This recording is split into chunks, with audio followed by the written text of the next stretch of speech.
છઠ્ઠા સ્કંદની લીલા છે પુષ્ટિ લીલા, પોષણ. પોષણમ તદનુગ્રહ. પોષણનો અર્થ થાય અનુગ્રહ, કૃપા. આપણા માર્ગને આપણે કહીએ પુષ્ટિ માર્ગ. પુષ્ટિનો અર્થ થાય પોષણમ તદનુગ્રહ, પુષ્ટિનો અર્થ થાય અનુગ્રહ, પ્રભુની કૃપાનો માર્ગ. એટલે કે આ માર્ગમાં આપણે નથી ચાલતા, પ્રભુ કૃપા કરી આપણને ચલાવે છે. આપણે સેવા નથી કરતા, ઠાકોરજી કૃપા કરીને આપણા હાથે સેવા લે છે. આ માર્ગમાં કરાવનારા જ પ્રભુ છે. એમની કૃપા હોય એના જ હૃદયમાં પ્રભુ પ્રત્યે પ્રેમ આવે. એની કૃપા હોય એને જ ઠાકોરજીની સેવા પધરાવવાની ઈચ્છા થાય. એની કૃપા હોય એ જ બ્રહ્મ સંબંધ લે. એની કૃપા હોય તો જ કટોરી મિશ્રી ઠાકોરજીને ધરી છે. બાકી આપણી ઈચ્છાથી કંઈ થતું નથી. ઈચ્છાઓ તો ઘણી કરીએ, ક્યાં બધી પૂરી થાય? આપણી ઈચ્છામાં પ્રભુની ઈચ્છા ભળે, એની કૃપા ભળે તો જ આપણા મનોરથો પૂરા થાય. આ પોષણ લીલા. અજામિલ આખ્યાન આવ્યું. અજામિલ નામનો બ્રાહ્મણ હતો. એક વાર એક વનમાંથી એ જતો હતો અને એક જગ્યાએ એની નજર એવી પડી કે એની બુદ્ધિ બગડી ગઈ. અને એટલા માટે આપણે કહીએ ને, મન બગડે એવું જોવું નહીં, મન બગડે એવું વાંચવું નહીં, મન બગડે એવું બોલવું નહીં. આપણે તો એક વારમાં શું છે, પણ બધી શરૂઆત એક વારથી જ થતી હોય છે. એવી બુદ્ધિ બગડી કે બ્રાહ્મણોનું બધું જ કર્તવ્ય મૂકી દીધું. ગણિકાને રાખીને ગણિકા સાથે રહેવા લાગ્યો. એકવાર એક ગામમાં સંતો પધાર્યા, મહાત્માઓ પધાર્યા. પૂછ્યું ત્યાં બેસેલા લોકોને કે અહીંયા કોઈ આદર્શ સારો બ્રાહ્મણ છે જેના ઘરે અમે ભોજન પ્રાપ્ત કરીએ? યુવાનો બેઠા હતા ને એમને થયું કે લાવો મજાક કરીએ, આ મહાત્માઓ આવ્યા છે. કહા અમારે ગામમાં બહુ સારો બ્રાહ્મણ. કોણ? કે અજામિલ. અજા એટલે માયા, માયાથી જે ભળેલો છે એ અજામિલ છે. આદર્શ બ્રાહ્મણ છે, એના ઘરે જશો તો પવિત્ર ભોજન આપને મળશે. અને મહાત્માઓ આવ્યા. અજામિલ બહાર ગયો હતો. જે ગણિકા સાથે રહેતો એ ગણિકા ઘરમાં હતી અને એ ગર્ભવતી હતી. મહાત્માઓ આવ્યા, સમજમાં આવી ગયો કે આ ગલત સરનામું આપણને મળ્યું છે, પણ ગયા છીએ. કહ્યું કે તારે ત્યાં ભોજન પામે. કારણ કે મહાત્માઓ જેના ઘરમાં પગ ચરણ પધરાવે એ ઘરનું કલ્યાણ કરીને જ પધારે છે. કહ્યું કે આના ઘરમાં પ્રવેશ કર્યો છે તો આના ઉપર કૃપા કરવી છે. ભોજન પ્રાપ્ત કર્યું. કહ્યું કે અમને દક્ષિણા આપો. કહ્યું કે અરે મારી પાસે તો કાંઈ જ નથી, જે હતું એ બધું વેચી કરીને આપના માટે ભોજન કરાવ્યું, હવે આપવાનું મારી પાસે છે નહીં કાંઈ. ભોજન કરાવ્યું છે તો દક્ષિણા આપવી પડશે. શું જોઈએ દક્ષિણા? કે અમારે બીજું કાંઈ દક્ષિણામાં જોઈતું નથી, ખાલી તું એટલું વચન અમને આપ. તું ગર્ભવતી છું, તારે જે બાળક થાય એનું નામ તું નારાયણ રાખીશ, એટલું વચન આપ. મહાત્મા વિચાર કર્યો કે અજામિલ એમ તો ભગવાનનું નામ નહીં લે, પણ પુત્રનું નામ જો નારાયણ હશે તો દિવસમાં 4 વાર નારાયણ ઉચ્ચાર કરશે ને તોય ભગવાન એના પર કૃપા કરી દેશે.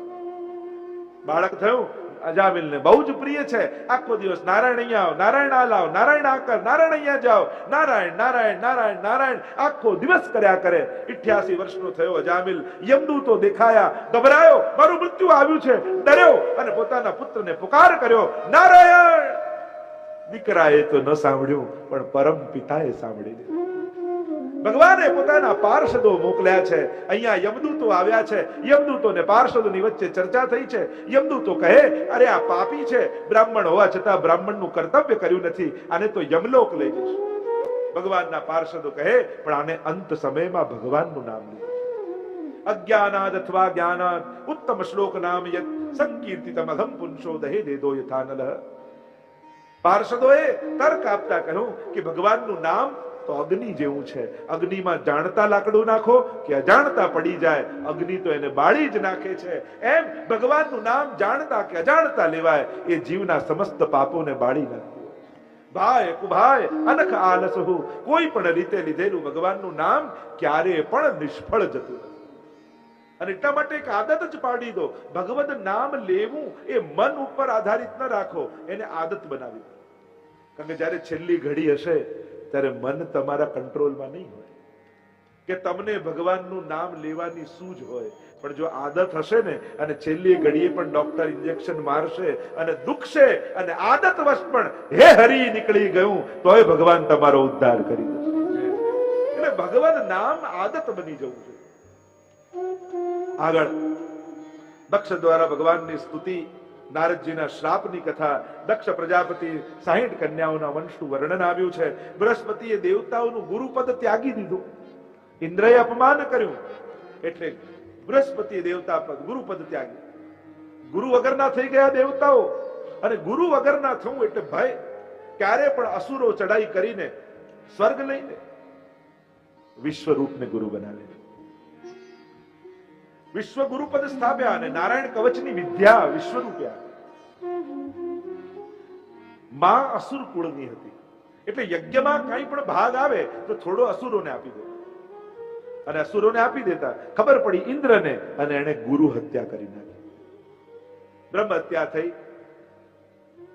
આવ્યો ક્રોધ ત્વષ્ટાને, મારા પુત્રને માર્યો છે ઇન્દ્રએ, હું યજ્ઞ કરીશ અને યજ્ઞમાંથી પુત્ર પ્રગટ કરીશ, અને એવો પુત્ર પ્રગટ કરીશ જે ઇન્દ્રનો વધ કરે. વિશાળ યજ્ઞનું આયોજન કર્યું છે.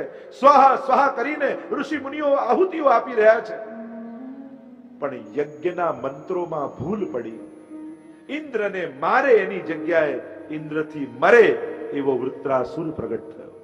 વિકરાળ છે, વિશાળ છે. યુદ્ધ લડવાની તૈયારીઓ થઈ છે. દેવતાઓની સાથે ચડાઈ કરી છે. દધીચી મુનિએ પોતાના અસ્થિઓ આપ્યા છે, વજ્ર બનાવ્યું. વજ્રમાં પરમાત્માએ પ્રવેશ કર્યો છે. ઐરાવત હાથી પર સવાર થઈ ઇન્દ્ર યુદ્ધ લડવા માટે આવ્યો છે, અને જ્યાં વૃત્રાસુર લડવા જાય અને વૃત્રાસુરની દ્રષ્ટિ પડી એ વજ્ર ઉપર, અને વજ્રમાં ભગવાનના દર્શન વૃત્રાસુરને થયા. અરે મારું મૃત્યુ નિશ્ચિત છે. આ વજ્રમાં મને ભગવાન દેખાયા. સ્તુતિ કરી છે વૃત્રાસુર. વૈષ્ણવના ધર્મ, અર્થ, કામ અને મોક્ષ જે મહાપ્રભુજીએ ચતુશ્લોકી ગ્રંથમાં, ષોડશ ગ્રંથમાં સમજાવ્યા, એવા જ ચતુર્વિધ પુરુષાર્થ વૃત્રાસુરે એની સ્તુતિમાં કયા છે. વૈષ્ણવનો ધર્મ કયો, અર્થ કયો, કામ અને મોક્ષ શું છે, એ ચતુર્વિધ પુરુષાર્થની ચર્ચાઓ છે. મહાપ્રભુજી આજ્ઞા કરે છે, પુષ્ટિ માર્ગે હરિર્દાસ્યમ ધર્મ, અર્થો હરિરેવહી, કામો હરિર્દૃક્ષૈવ, મોક્ષ કૃષ્ણસ્ય ચેત. વૃત્રાસુરના પ્રસંગમાં આપણે પ્રવેશ કર્યો હતો. અસુર છે પણ ભક્ત છે. મૃત્યુ જોઈ મૃત્યુમાં પણ ભગવાનના દર્શન કર્યા. મૃત્યુ થશે એનો અફસોસ નથી, ભગવાનના હાથે મારી ગતિ થવાની છે એનો આનંદ છે. અદ્ભુત યાચના કરી છે. વૈષ્ણવના ચારે પુરુષાર્થની જે ચર્ચા કરી રહ્યો હતો, પુષ્ટિ માર્ગે હરિર્દાસ્યમ ધર્મ, પ્રભુની દાસતા એ જ આપણો ધર્મ છે. અર્થો હરિરેવહી, અર્થરૂપ પોતે પરમાત્મા છે. કામો હરિર્દૃક્ષૈવ, ભગવાનને જોવાની લાલસા એ જ વૈષ્ણવનું કામ છે.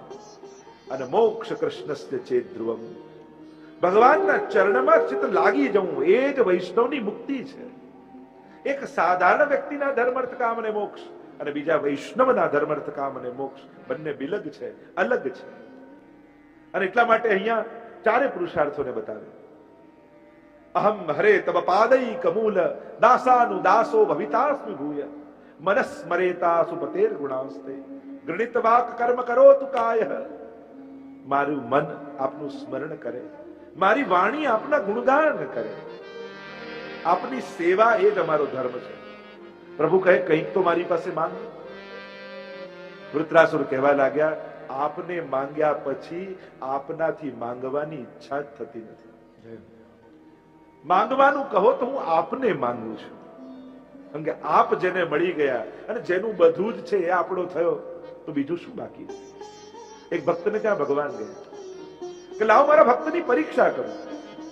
જ્યાં ઘરમાં પ્રવેશ કર્યો અને આંગણામાં પ્રવેશ્યા, ઝાંપો ખોલીને ભક્ત આવ્યો સ્વાગત કરવા, પ્રભુ પધારો પધારો. અને ત્યાં જ ભગવાનને કર્યો કે આ આંગણામાં પડેલી ગાડી કોની છે? તો કે પ્રભુ આપની છે. અંદર આવ્યા ડ્રોઈંગ રૂમમાં, ટીવી હતું, પૂછ્યું આ ટીવી કોનું છે? તો પ્રભુ આપનું છે. આ સોફા કોના છે? કે આપના છે. જે જે વસ્તુ બતા આ કોનું? કે આપનું. આખા ઘરમાં ફર્યા, જે જે વસ્તુ કિંમતી દેખાય પૂછું પરમાત્મા, આ કોનું, આ કોનું, આ કોનું? પ્રભુ આપનું. અને ફરતા ફરતા એના સેવાના રૂમમાં ગયા. અને જ્યાં સેવાના રૂપમાં મંદિરમાં ઠાકોરજી બિરાજ્યા હતા અને ત્યારે ભગવાને કહ્યું કે આ ભગવાન કોણના? ત્યારે ભક્તે કહ્યું બધું આપનું, પણ આ મારા છે. પ્રભુ આપ મારા છો. કારણ કે જેનું બધું જ છે એ મારો થઈ ગયો તો આપ મળે બધું મારું લાગે છે. કામ પુરુષાર્થમાં કહ્યું ભગવાનને જોવાની લાલસા. અહમ હરે તવ પાદૈક મૂલ. ધર્મ પુરુષાર્થને સમજાવતા કહ્યું આપના ચરણ કમળનો આશ્રય કરેલા ભક્તોના દાસનો દાસ થાવ. અર્થમાં કહ્યું કે આપને છોડીને બીજું કાંઈ જોઈતું નથી. અને કામ પુરુષાર્થ સમજાવતા કહ્યું आपको देखने की लालसा मेरे चित्त में जगे, मेरी आंखों में जगे. आंख खुले तो आप दिखाई दो, ऐसी लालसा, आपको देखने की लालसा. એટલે તો ત્યાં અક્ષણ બતાવ ફલ ઇદમ એ વેણુ ગીતમાં ગોપીઓએ કહ્યું. ત્યાં હરણીઓ જ્યાં ભગવાનને જુએ છે વેણુ ગીતમાં પૂજામ દધુ વિરચિતામ પ્રણયાવલોકૈ. મારો નેત્રોથી પૂજા કરે છે પ્રભુ. અહીંયા વૃત્રાસુર કહે આપને જોવાની કેવી લાલસા મારા મનમાં આવે. અજાત પક્ષા ઇવ માતરમ ખગા. નાના નાના ચકલીના બચ્ચા હોય ને જેની હજી પાંખો ન ફૂટી હોય અને હમણાં ઘોંસલામાં બેઠા છે, ઉડી નથી શકતા, ભૂખ્યા થયા છે. માં ચણ લેવા ગઈ છે અને મોઢામાં ચણ દબાવી અને માને આવતી જુએ અને ચકલીના બચ્ચાઓ ચી ચી ચી ચી ચી ચી કરી આખું આકાશ ગજવી નાખે. એ માને જોઈને કેવો આનંદ એમના મનમાં આવે. પ્રભુ આપને જોઈને આવો આનંદ મારા ચિત્તમાં જાય. પણ પાછું થયું પાંખો ફૂટી જાય પછી ક્યાં માની રાહ જોવે છે. એટલે કહ્યું સ્તન્યમ યથા વત્સ તરાક્ષદાર્થા. જેમ પેલું વાછરડું બાંધી રાખ્યું હોય અને ગાયને ચરાવવા માટે ખેડૂત લઈ ગયો હોય જંગલમાં, આખો દિવસનું ભૂખ્યું થયેલું વાછરડું માને મળવા માટે લાલાયિત થયું હોય અને હજી માં આખા દિવસથી દેખાઈ નથી. અને જ્યાં માં આવતી દેખાય, ગાય આવતી દેખાય અને વાછરડાને છોડે ખેડૂત. કૂદકું મારતું મારતું એ વાછરડું સીધું થનમાં મુખ નથી મારતું, પણ માની આજુબાજુ કૂદકાઓ મારે છે. માને મળવાની એ ઉત્કંઠા, એ ઉત્સવ એના મનમાં હોય છે. એમ પ્રભુ આપને મળવાની આવી ઉત્કંઠા મારા મનમાં આવે. પણ થયું કે દૂધ પીવાનું છોડી દે પછી ક્યાં રાહ જુએ. એટલે કહ્યું પ્રિયમ પ્રિયેવ વિષિતમ વિષન્ના. એક પ્રિયા પોતાના પ્રિયતમની જેમ પ્રતીક્ષા કરતી રહે એમ પ્રભુ સદાય એ પ્રિયતમાની જેમ હું આપની પ્રતીક્ષા કરતો રહું. આજ ભક્તનો કામ પુરુષાર્થ. એક સ્ત્રી પોતાના પ્રિયતમને મળવા માટે દોડી, સામે ઉભો હતો પ્રિયતમને, દોડે એટલામાં કોઈ નમાજ પડતો હતો અને એના પીઠ ઉપર પગ મૂકીને ભાગી ગયો. મળીને પાછી આવી એટલે પેલો નમાજ પડનારો વ્યક્તિ નારાજ થયો કે ઇતના ભી પતા નહીં ચલતા કે મેં નીચે નમાજ પઢ રહા હું, તને એટલું ભાન નથી કે મારી પીઠ ઉપર પગ મૂકીને જતી રહી તું. ત્યારે પેલી સ્ત્રી બે હાથ જોડીને ક્ષમા માંગીને કહ્યું ક્ષમા કરજો, પણ હું મારા લૌકિક પ્રિયતમને મળવા દોડી તોય મને ભાન ન રહ્યું કે મારી નીચે કોણ છે. તો તમે તો તમારા અલૌકિક પ્રિયતમને મળી રહ્યા હતા, તમને કેમ ભાન રહ્યું કે ઉપરથી કોઈ ગયું છે? आप तो खुदा की बंदगी कर रहे थे ना, आप तो अपने अलौकिक प्रियतम से मिल रहे थे, आपको कैसे पता चला कि कोई ऊपर से गया? કામ પુરુષાર્થ અને મોક્ષ. મોક્ષ પુરુષાર્થને વર્ણન કરતા વૃત્રાસુર કહે છે કે મમોત્તમ શ્લોક જને સુસખ્યમ સંસાર ચક્રે ભ્રમતસ્વ કર્મભી તન્માયયાત્માત્મચદારગે स्वासक्त चित्तस्य ननाथ भूया. मेरा मन भगवान के अलावा और कहीं न लगे, ક્યાંય મારું મન ફસાય નહીં અને ચિત્ત ભગવાનના ચરણોમાં ચોંટી જાય. એ જ ભક્તોની તો મુક્તિ છે. એને જન્મ મરણના ચક્કરમાંથી નથી છૂટવું, એને તો વારે ઘડીએ આવવું છે. વારે ઘડીએ વૈષ્ણવ કુળમાં જન્મ લેવો છે, એવા ઘરે જન્મ લેવો છે જ્યાં ઠાકોરજીની સેવા બિરાજતી હોય. એને તો આનંદ લેવા છે અને એનું મન ભગવાનમાં ચોંટે એ જ એના માટે તો મોક્ષ છે. આમ વૃત્રાસુરના ઉદ્ધારની કથા આવી. ચિત્રકેતુનું આખ્યાન કહ્યું કે પૂર્વ જન્મમાં કોણ હતો અને કહ્યું એ ચિત્રકેતુનું આખ્યાન કહ્યું બાળક નહોતું, બાળક થયું. બીજી રાણીઓને ઈર્ષા થઈ, મારી નાખ્યો અને રાજા ને રાણી બંને ખૂબ દુખી થયા. હર્ષશોક નામનો પુત્ર થયો એમ. આટલા વર્ષે થયો પણ બીજી રાણીઓએ મારી નાખ્યો. થયું કે આટલા વર્ષે બાળક થયું ને એ પણ મરી ગયું. કૃપા કરીને એ જીવાત્માને બોલાવવામાં આવે અને જીવાત્મા સામે આવીને ઉભો છે અને ત્યારે એને કહેવામાં આવે છે કે આ તારા માતા પિતા તારા શોકમાં રડી રહ્યા છે અને ત્યારે જીવાત્માએ એટલું કહ્યું કે કયા જન્મના માતા પિતા, મેં તો અનેક જન્મો લીધા છે, દરેક જન્મમાં મારે કોઈ માં હતી, કોઈ પિતા હતા. અને જીવાત્મા પોતાની ગતિ બતાવતા કહે કે જેમ ફૂલ પરથી પવન સુગંધ લઈને જાય, આગળ જાય તો સુગંધ છોડી દે, ક્યાંક દુર્ગંધ મળે તો દુર્ગંધ છોડી દે, એમ જીવાત્મા જ્યારે દેહને છોડે છે ત્યારે પોતાની વાસનાઓને પણ છોડીને આગળ જતો રહે છે. આમ અદિતિ અને દિતિના સંતાનો અને મરુદગણોની ઉત્પત્તિની કથા આવી, પુંસવન વિધિનું વર્ણન આવ્યું. ષષ્ઠમ સ્કંદને વિરામ આપીએ. બોલો કૃષ્ણ કનૈયા લાલ કી જય. સપ્તમ સ્કંદ ઉતિ લીલા. ઉતિવત કર્મ વાસના. મહાપ્રભુજી કહે 3 પ્રકારની વાસનાઓ છે: સદવાસના, અસદવાસના અને મિશ્ર વાસના. સદવાસના દેવતાઓની છે, અસદવાસના અસુરોની છે, મિશ્ર વાસના મનુષ્યોની છે. 15 અધ્યાયમાં આ ઉતિ લીલાનું વર્ણન કરવામાં આવ્યું. પ્રશ્ન કર્યો છે પરીક્ષિત મહારાજે સુખદેવજીને કે પ્રભુ पक्षपाती છે? हर एक कथा में मैं देखता हूं भगवान देवताओं का पक्ष लेते हैं और असुरों को मारते हैं, तो ये तो लक्षण पक्षपात का है और भगवान पे पक्षपात का दोषारोपण हो जाएगा जो भगवान इस तरह तो पक्षपात करेंगे देवताओं का. तब सुखदेव जी ने कहा कि आवो जो प्रश्न राजसु यज्ञ समय युधिष्ठिर महाराजे કર્યો. શું ભગવાન પક્ષપાતી છે? કહ્યું કે જેમ કોઈ આંગળીમાં વાગી ગયું હોય અને ધરુર લાગી જાય એટલે ડોક્ટર એમ કે આંગળી કાપી નાખો, નહીં તો આખા શરીરમાં ઝેર ફેલાઈ જશે. તો આંગળી કાપવામાં ડોક્ટરનો કોઈ વેર નથી, પણ આખું શરીર બચાવવું હોય તો આંગળી કાપવી પડે. એમ સંસારનું સ્વાસ્થ્ય જાળવવા માટે ભગવાન અસુરોને મારે છે, દેવોનો પક્ષ લે છે. કારણ કે ભગવાનનું એકમાત્ર ઉદ્દેશ્ય શું છે? ધર્મ સંસ્થાપનાર્થાય સંભવામી યુગે યુગે.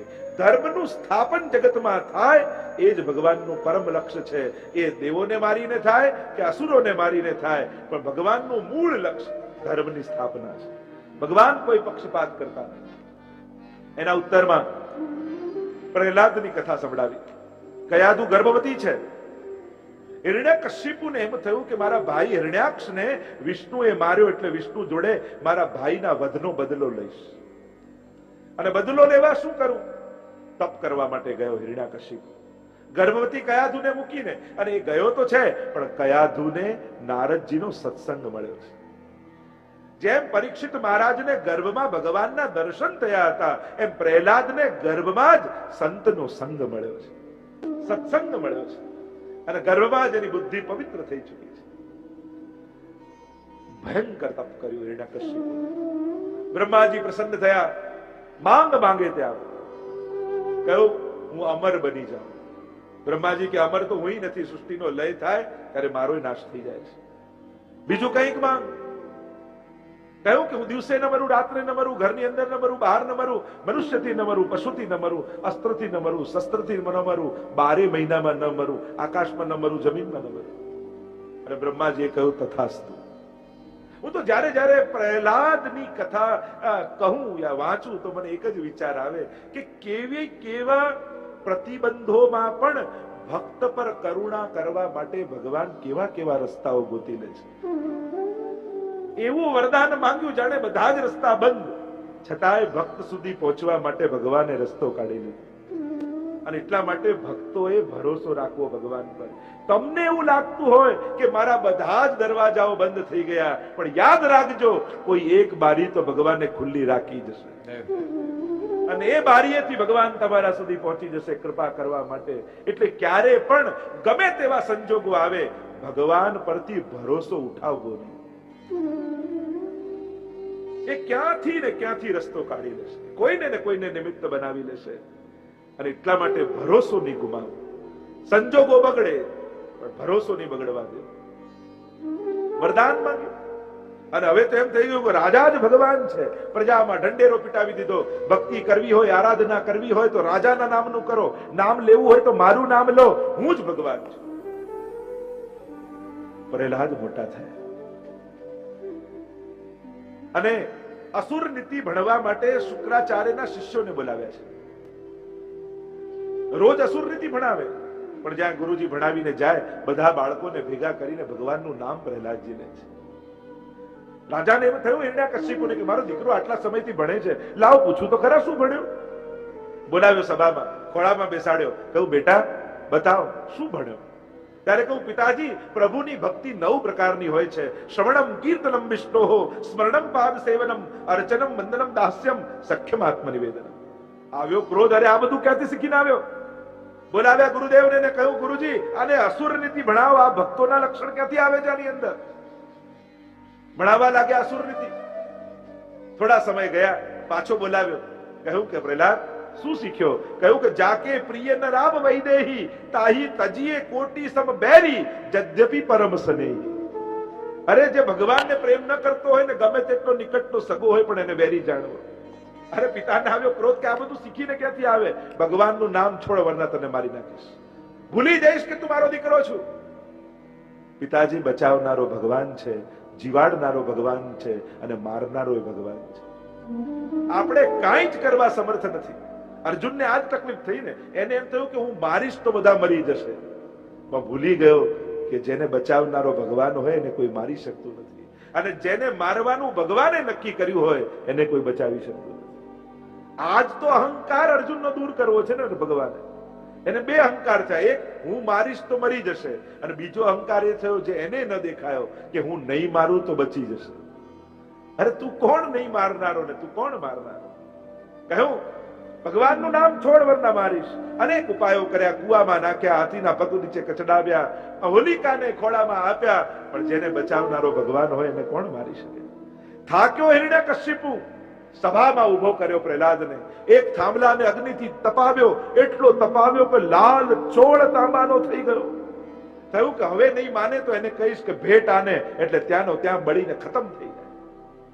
ધગધગતો થાંભલો સામે ઉભો રાખ્યો છે, પ્રહલાદને ઉભો રાખ્યો, કહ્યો કે તારો પરમાત્મા જેને તું ભજે છે એ છે ક્યાં, બતાવો, મારે જોવો છે. પ્રહલાદ કહે પિતાજી પ્રશ્ન જ ખોટો છે, એ ક્યાં છે એમ ન પૂછાય, એ ક્યાં નથી, એ તો બધે જ છે. અને જ્યારે પિતા એમ કહ્યું કે મારે એને જોવો છે, ત્યારે મનોમન પ્રહલાદ અતિ પ્રસન્ન થઈ ગયા. પ્રભુને વિનંતી કરવા લાગ્યા કે પ્રભુ કૃપા કરજો, આજે પહેલી વાર મારા પિતાને આપના દર્શનની ઈચ્છા થઈ છે, આજે દર્શન આપી દો. કહ્યું કે બધે જ છે. અચ્છા બધે છે, આ થાંભલામાં છે?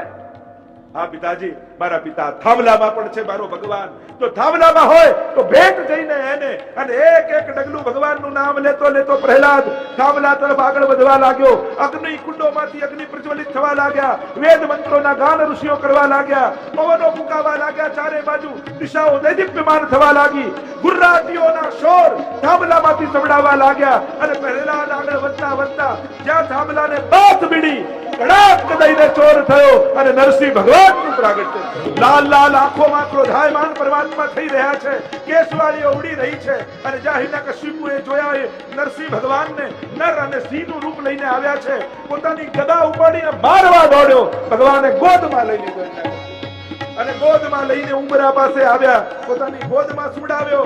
જો આ આકાશમાં નથી, જમીન પર નથી, મારી ગોદમાં છું.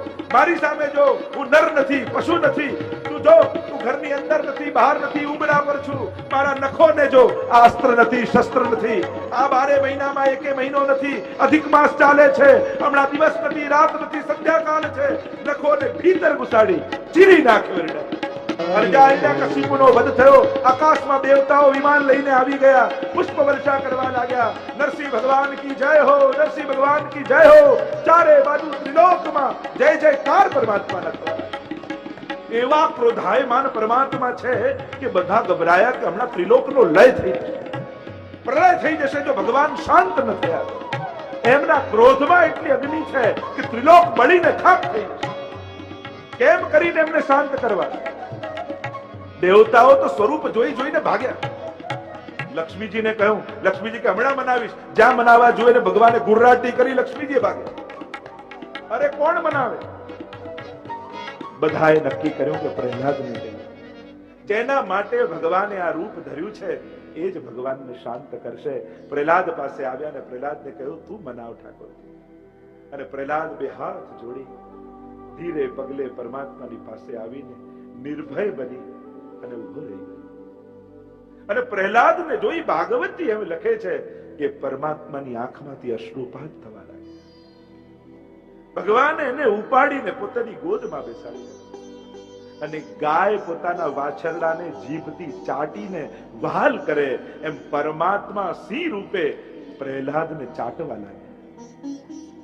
અરે પ્રહલાદ, આટલા સંકટો ને વિપત્તિઓ તારા જીવનમાં આવી, તે એકવાર પણ મને ન બોલાવ્યો મદદ માટે.